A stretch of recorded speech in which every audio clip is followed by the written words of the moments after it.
रामधारी सिंह दिनकर की कालजयी रचना रश्मि रथी में कर्ण और परशुराम के बीच जो संवाद हुआ था उसका वर्णन है, जिसमें यह बताया गया है कि कर्ण जन्म से क्षत्रिय था, पर वह रथ चालक के घर पलकर बड़ा हुआ था। इसलिए वह गुरु द्रोण का शिष्य नहीं बन पाया, क्योंकि वे सिर्फ क्षत्रियों को शिक्षा देते थे।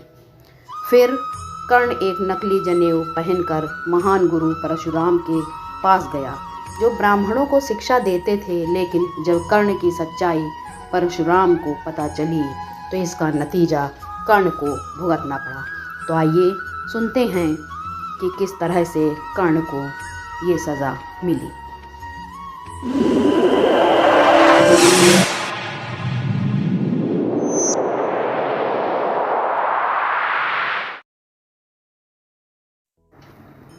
शीतल विरल एक कानन शोभित आदित्यकता के ऊपर, कहीं उत्स प्रस्त्रवण चमकते झरते कहीं शुभ निर्झर।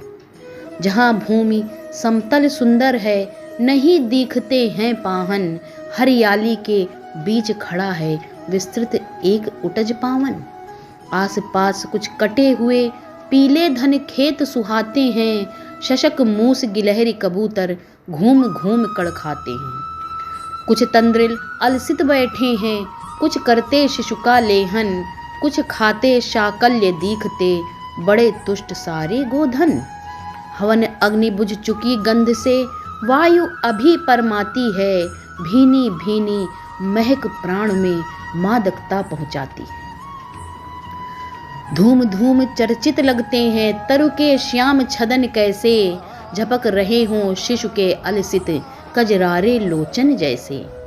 बैठे हुए सुखद आतप में मृग रोमंथन करते हैं, वन के जीव विवर से बाहर हो विश्रब्ध विचरते हैं। सूख रहे चीवर रसाल की नन्ही झुकी टहनियों पर, नीचे बिखरे हुए पड़े हैं इंगुद से चिकने पत्थर।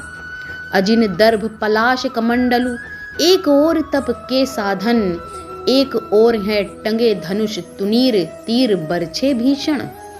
चमक रहा तृणकुटी द्वार पर एक परशु आभाशाली, लौह दंड पर जड़ित पड़ा हो मानो अर्ध अंशुमाली। श्रद्धा बढ़ती अजिन दर्भ पर परशु देख मन डरता है, युद्ध शिविर या तपोभूमि यह समझ नहीं कुछ पड़ता है।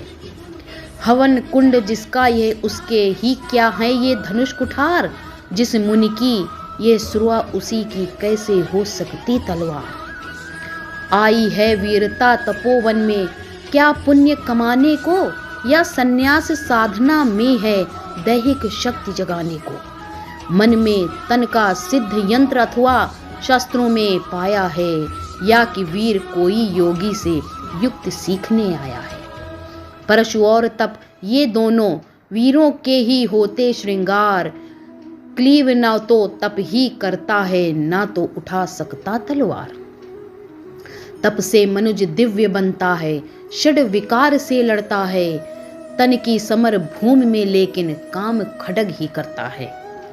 किंतु कौन नर तपोनिष्ठ है यहाँ धनुष धरने वाला, एक साथ यज्ञ और अस की पूजा करने वाला। कहता है इतिहास जगत में हुआ एक ही नर ऐसा, रण में कुटिल काल सम क्रोधी, तप में महासूर्य जैसा। मुख में वेद पीठ पर तरकस, कर में कठिन कुठार विमल, शाप और सर दोनों ही थे जिस महान ऋषि के संबल। यह है कुटीर उसी महामुनि परशुराम बलशाली का, भृगु के परम पुनीत वंशधर व्रती वीर प्रणपाली का। हाँ हाँ वही कर्ण की जांघों पर अपना मस्तक धरकर सोए हैं तरुवर के नीचे, आश्रम से किंचित हटकर। पत्तों से छन छन कर मीठी धूप माघ की आती है, पड़ती मुनि की थकी देह पर और थकान मिटाती है। कर्ण मुग्ध हो भक्ति भाव में मग्न हुआ सा जाता है, कभी जटा पर हाथ फेरता, पीठ कभी सहलाता है। चढ़े नहीं चींटियां बदन पर, पड़े नहीं तृण पात कहीं, कर्ण सजग है उचट जाए गुरुवर की कच्ची नींद नहीं। वृद्ध देह तप से कृश काया, उस पर आयुध संचालन, हाथ पड़ा श्रम भार देव पर असमय मेरे कारण। किंतु वृद्ध होने पर भी अंगों में है क्षमता कितनी, और रात दिन मुझ पर दिखलाने रहते ममता कितनी।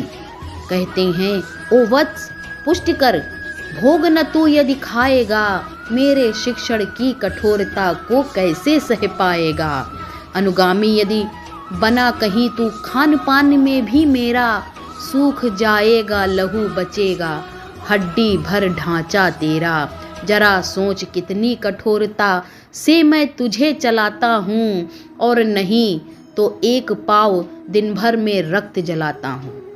इसकी पूर्ति कहाँ से होगी, बना अगर तू सन्यासी, इस प्रकार तो चबा जाएगी तुझे भूख सत्यानाशी। पत्थर सी हो मांसपेशियां, लोहे से भुजदंड अभय, नस नस में हो लहर आग की, तभी जवानी पाती जय। विप्र हुआ तो क्या रखेगा, रोक अभी से खाने पर, कर लेना घन घोर तपस्या वय चतुर्थ के आने पर। ब्राह्मण का है धर्म त्याग, क्या बालक भी त्यागी हो, जन्म साथ शिलोच वृत्ति के ही क्या वे अनुरागी हों। क्या विचित्र रचना समाज की, गिरा ज्ञान ब्राह्मण घर में, मोती वर्षा वैश्य वेश में, पड़ा खड्ग क्षत्रिय कर्मी। खड्ग बड़ा उद्यत होता है, उद्दत होते हैं राजे, इसीलिए तो सदा बनाते रहते वे रड़के बाजे। और करे ज्ञानी ब्राह्मण क्या, असी विहीन मन डरता है, राजा देता मान भूप का वह भी आदर करता है। सुनता कौन यहाँ ब्राह्मण की, करते सब अपने मन की, डुबो रही शोणित में भूपों की लिपसा रण की। और रण भी किस लिए, नहीं जग से दुख दैन्य भगाने को, पर शोषक पर भ्रांत मनुज को, नहीं धर्म पर लाने को। रण केवल इसलिए कि राजे और सुखी हो मानी हो, और प्रजाएं मिले उन्हें वे और अधिक अभिमानी हों। रण केवल इसलिए कि वे कल्पित अभाव से छूट सके, बढ़े राज्य की सीमा जिससे अधिक जनों को लूट सके। रण केवल इसलिए कि सत्ता बढ़े नहीं पत्ता डोले, भूपों के विपरीत न कोई कहीं कभी कुछ भी बोले।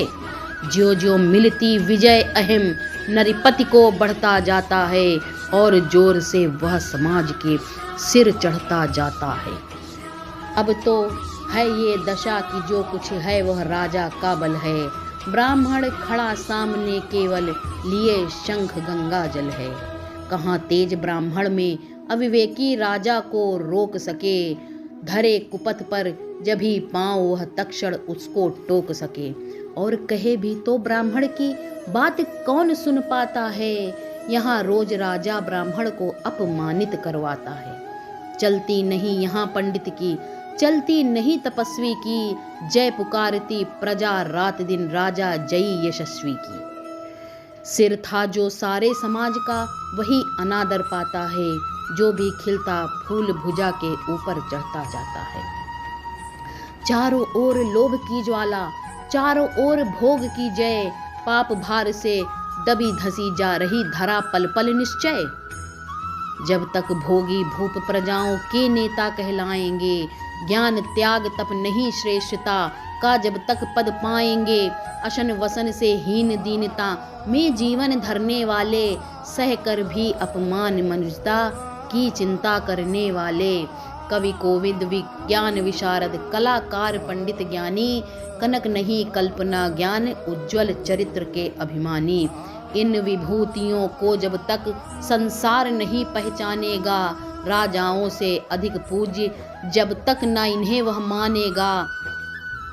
तो आपने इसके प्रथम भाग में देखा कि क्या हुआ। अब इसी के द्वितीय भाग को मैं लेकर जल्द ही आऊँगी और रश्मि रथी के सर्ग को सुनेंगे।